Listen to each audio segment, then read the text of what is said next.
Prior to 1862, no black soldiers were even considered to fight in the Civil War, even though the goal of the North was not only to preserve the Union, but also to end slavery. It was only after the adoption of the Emancipation Proclamation in December of 1862 that free black men were allowed to be recruited to fight in the Civil War. The first state to respond to this proclamation was Massachusetts, who took full advantage of this manifesto. The first black unit to fight in the Civil War, also known as the 54th Regiment of Massachusetts, suffered from tragic events and heavy losses, but also displayed their triumphant actions after being led into the Battle of Fort Wagner by the white officer Colonel Shaw, proving themselves fearless despite the institutional racism they faced. Although the 54th Regiment was not initially put to important tasks, when it came time for their first battle, they were arguably braver than any other white soldier. And still they faced discrimination even within the Union. They had to fight for equality among the white soldiers and for equal pay to support their families. The 54th may have opened the door for many other black soldiers, however, it came along with a great amount of frustration. After being put to many tedious, unimportant jobs, the 54th Regiment finally saw its first action when they were led to attack Fort Wagner on Morris Island. The Battle of Fort Wagner caused many feelings of sorrow, along with many feelings of joy. The first issue the regiment faced when they got to battle was the limited amount of training they have received prior to battle. The soldiers were given big and dangerous weapons without actually being taught how to use the weapons. They become a danger to themselves along with each other. Captain Robert Ralston Newell of the 54th Regiment wrote in a letter to his brother, "The men are not sufficiently familiar with the handling of their pieces when loaded, and the lack of discipline in this respect caused a great deal of trouble on the field, the men naturally fearing to go ahead at the risk of being shot by others in the rear." Not only did the men have to worry about being shot by their enemies, but also by their fellow soldiers. The lack of training provided resulted in casualties the regiment could not afford. Their small regiment was decreasing due to the lack of education and discipline the men had for these weapons. Not only did the soldiers suffer from the improper use of weapons, the number of men they had was smaller than the number of Confederates they were up against. It was an unfair fight, yet the black soldiers went in fearlessly, doing all they could. In battle, 281 of the 600 charging soldiers were killed, wounded, or captured. Shaw himself was shot in the chest on his way over the wall and died instantly. Not only did the regiment lose nearly half their men, they also lost the man that led them through the battle. When the news reached home about the results of the battle, the families of these soldiers were deeply saddened. The families of the soldiers who were able to make it out were grateful to still have their loved one. However, the number of casualties were horrendous, and still these black men were not seen as equal to the white men. The Battle of Fort Wagner proved the bravery of these black soldiers. As they fought endlessly at Fort Wagner, the units showed exceptional bravery and honor, never retreating as they waited for the reinforcements which would never arrive. When it came time to finally fight their first battle, they did not hold back. They fought their hardest, and although it ultimately was a fail, they succeeded in displaying their strength and will to fight for what they believe in. With an officer who was willing to fight for their rights and around 600 men eager to be a part of the end of slavery, they went into battle relentlessly. Many people viewed this battle as a success, and it opened the way for numerous other black units in the Union Army for the remainder of the war. With more white officers willing to use black men in battle, this gave the North an advantage, having more men ready to fight.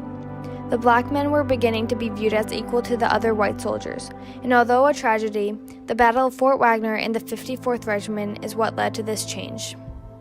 Even after the 54th Regiment was formed, the men continued to face racism even within their own union. The 54th Regiment was put to just as many tasks as any other white soldier, and in some cases were given even more dangerous tasks. However, the 54th Regiment were not treated as well as the white soldiers and were not given equal pay, making it very hard to support their families. One member of the 54th wrote home saying, "When we enlisted, we were to get $13 per month, clothing and rations, and treatment the same as white soldiers, and now they want to cheat us out of what is justly due us. But paying us off with $10 per month and taking $3 out of that for clothing, are we not worth as much as the white soldiers? These black soldiers are doing just as much, if not more tedious and oftentimes more dangerous jobs than the white soldiers, and yet the white soldiers are getting treated much better." When trying to recruit men to be a part of this new black regiment, they promised a good pay and equal treatment. These white officers, however, aren't holding up to any of their promises, which is extremely unfair to the black soldiers, considering they are risking their lives to be a part of this union. To try and stop this injustice, the entire regiment, soldiers and officers alike, refused to accept their wages until black and white soldiers earned equal pay for equal work. This did not happen until the war was almost over.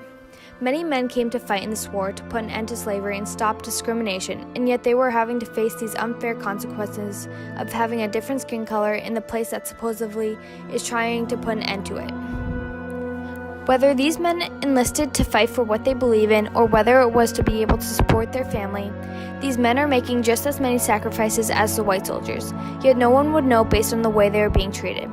When offered a compromise, the men in the 54th Regiment exclaimed, "We need the money you offer. Our families are starving because the government does not pay us what it promised. But we demand to be recognized as soldiers of the Republic, entitled to the same rights which white soldiers." Not only did these men suffer from the effects of racism, but their families back home, whom they left to fight in this war for, were suffering as well. Although the creation of the 54th Regiment was the beginning of a long road to the end of slavery and equality among all men, these 600 men and their family had to go through a lot of suffering to prove themselves equal. Fighting in the Civil War not only gave black men more equality and a chance to prove themselves, it also gave them a chance to fight for equal opportunities and rights. Although the black soldiers had to deal with a lot of racism, being a part of the Civil War also provided them with a voice to defend their rights. After declaring the Emancipation Proclamation, the Civil War was instantly turned into a war against slavery. Being a part of the Union allowed these black soldiers to help President Lincoln with this goal. Not only did they prove themselves capable of fighting in wars, they even proved the leadership they had within them. One Massachusetts governor, John A. Andrew, even believed that black men were capable of leadership. Others felt that commissioning blacks as officers was simply too controversial. Andrew needed all the support he could get. There were many people who believed in these black soldiers, especially after the Battle of Fort Wagner. However, it was the threat of losing supporters that prevented government officials from giving the 54th Regiment the respect they deserved. Although they may not have received the praise and respect they should have while at battle, and by the white officers, they had full support of their families back home. After the Battle of Fort Wagner, when the news of the attack reached home, the unit, which had been the target of so much attention, publicity, and skepticism, finally earned the respect it deserved. Although it may have taken a while, these 600 men finally received the attention they deserved. They were recognized for all their heroic actions and for the lives that were sacrificed during their attack. The 54th Regiment were among some of the bravest men who helped to bring an end to slavery and prove themselves equal to white men. To this day, we celebrate these men, and a bronze sculpture of Robert Shaw and the men of the 54th Regiment marching off to war remains in the middle of Boston. Above the men in the statue floats an angel, carrying an olive branch symbolizing peace and a bouquet of poppies symbolizing remembrance. The names of the 5 white officers killed are inscribed on the back of the monument. However, it wasn't until 1981 that the rest of the names of the black soldiers killed in action were inscribed on the monument. This shows how long racism continued on for and how it wasn't until 1981 that these black soldiers finally received the correct recognition for their heroic actions. This also shows how long it took for the black men to finally be seen as just as important as any other white man. Although it caused the 54th Regiment a great amount of suffering and they had to go through many tragic events, ultimately the triumphant actions of marching into Fort Wagner led to many incredible changes, such as an end to slavery and a major decrease in discrimination.